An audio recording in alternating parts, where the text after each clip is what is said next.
tudi sirski zunanji minister se je oglasil. V izjavi za sirske medije je Sadr Šajbani izrazil zaskrbljenost zaradi, citiram, določenih oboroženih milic, ki delujejo zunaj državne suverenosti v Libanonu.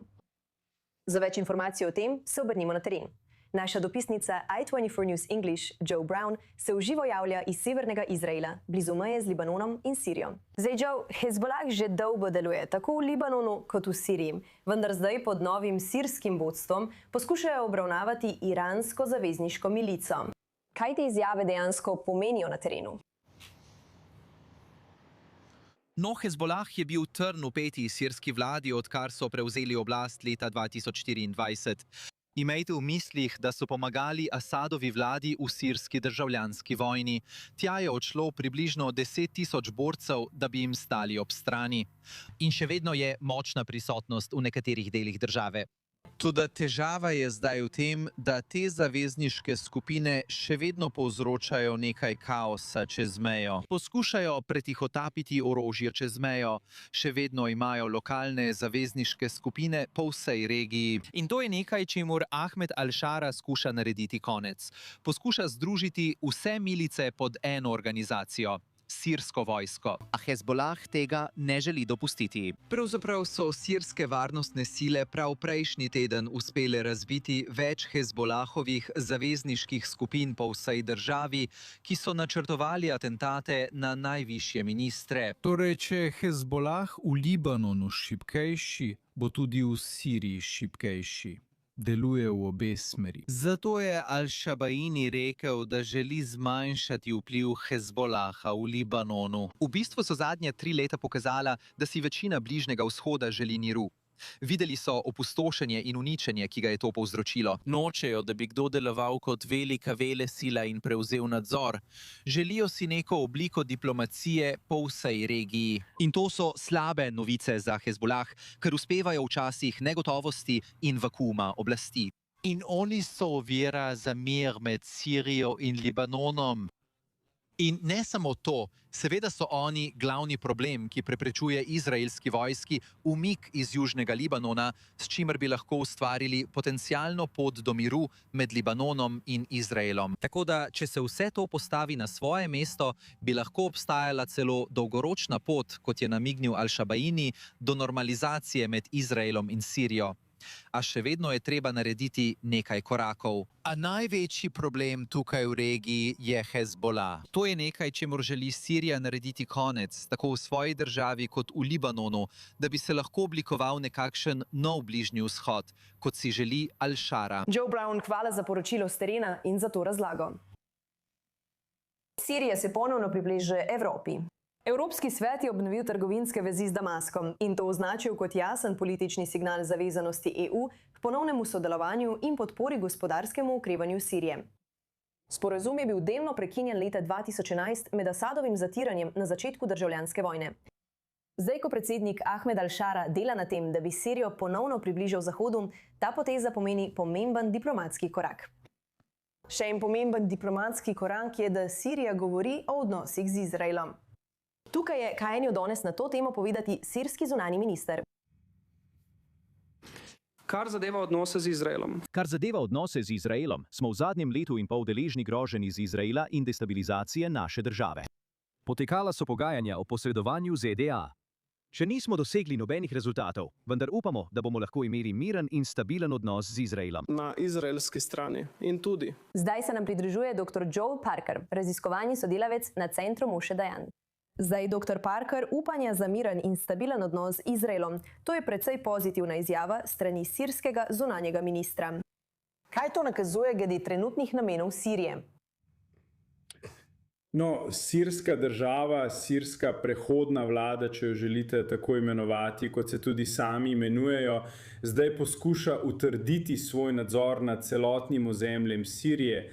In pri tem so precej uspešni, mimogrede, s podporo očitnih akterjev v regiji, kot so Turčija, Katar in Saudska Arabija, pa tudi Združenih držav Amerike in seveda Evropske unije. Zato mislim, da bi bila ohranitev mirne meje z Izraelom zagotovo korist za trenutno vlado v Damasku. To bi jim bilo zelo všeč. To bi bila zanje gotova zmaga. In ne vidim nobenega razloga, zakaj Izrael tega nujno ne bi želel. Le da bomo verjetno potrebovali nekaj časa, da resnično dosežemo soglasje glede vprašanja meje in druzov na jugu. Obstaja več vprašanj, glede katerih še nismo dosegli dogovora. Dr. Parker, želim, da ostanete z mano, saj imamo še nekaj tem o Siriji. Najprej pa bi rada dobila še komentar o Širi. Ko gre za potencial odnosov med Izraelom in Sirijo, je še vedno veliko vprašanj, ki jih je treba razrešiti. Menite, da bi se ta vprašanja lahko razrešila z novo vlado? No, vesela sem, da naj bi si želeli miru. Mislim, da si Izrael želi miru. Mislim, da prevzem nadzora nad Sirijo in utrjevanje oblasti vključuje tudi genocidna dejanja proti Druzom in Alevitom. In to je treba omeniti ob vsaki priložnosti. In žalostno mi je videti, da Evropejci to počnejo. Ne, da bi se ukvarjali s temi očitnimi zločini, vojnimi zločini, najhujše vrste, ki so se zgodili v Siriji v zadnjem letu. Prav tako nimajo nobenega dejanskega stališča glede pravic manjšin v Evropi. Mislim, v Siriji bi si želela, da bi se zavzeli za te manjšine, tako kot se zavzemajo za Palestince. Torej, to je ena stvar. Mislim, da je najpomembnejše to, da so izjave sicer dobre. Poglejmo si podrobneje izobraževalni sistem te nove vlade, tega novega režima. In vidite zelo islamistične, džihadistične, zelo problematične šolske knjige proti Izraelu in Judom ter naklonjene Hamasu. Torej, pogledati moramo dejstva in ne le izjav, ki zgolj pomirjajo javno mnenje. Ampak predvidevam, da je to za Evropejce dovolj. Dr. Parker, ko gre za to najnovejšo potezo Evropske unije, ki poskuša ponovno vključiti Sirijo, začenši z gospodarsko trgovino, je to simboličen ali resničen korak k obnovi? No, to je pomembno za Sirijo in za Evropo, ker mislim, da bi Evropejci, še posebej Nemčija mimogrede, radi imeli nazaj nekatere sirijske begunce, ki so prišli sredi 10 let tega stoletja, okoli leta 2015. Radi bi, da bi se te ljudje, vrnili v Sirijo. Ne vsi, ampak zagotovo tisti, ki si tega želijo. V Nemčiji živi približno 1 milijon sirijskih beguncev. In mislim, da bi jim radi na nek način, jih nežno spodbudili k vrnitvi v Sirijo. Torej, zagotovo obstaja interes te strani. Ampak tudi Sirija sama napreduje. Mislim, če pogledate nasilje v zadnjem letu, so vsi trendi v upadu. Krivulja gre jasno navzdol. Da bili so izbruhi groznega nasilja. Ne maram uporabljati besede genocid, ker mislim, da je ta beseda nekoliko preveč uporabljena.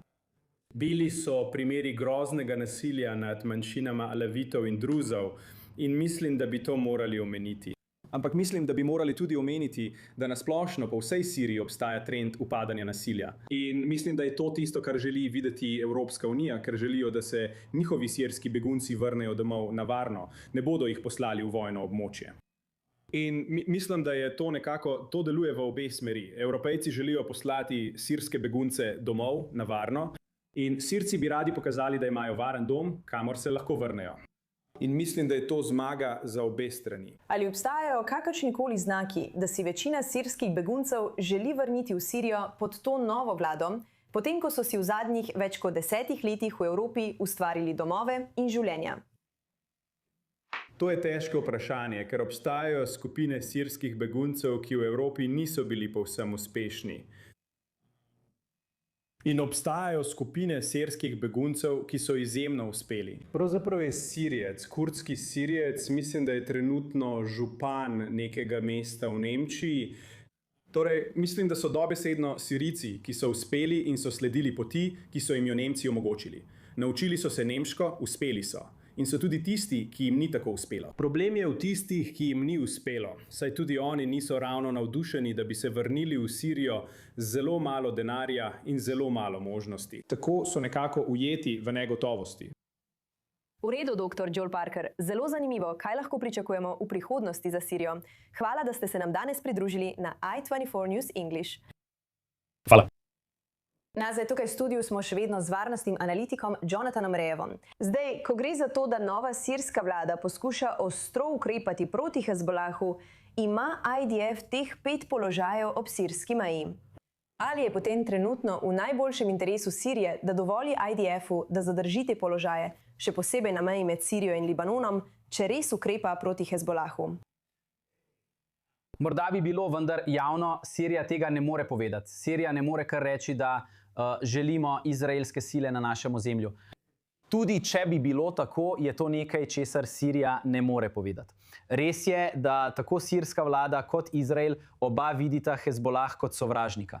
Sumim, da če bi postavili vprašanje in vprašali, koga Sirci manj marajo, ali Izrael ali Hezbolah, mislim, da še vedno zmaga Izrael. Prav, Jonatan Regev, hvala za to posodobitev.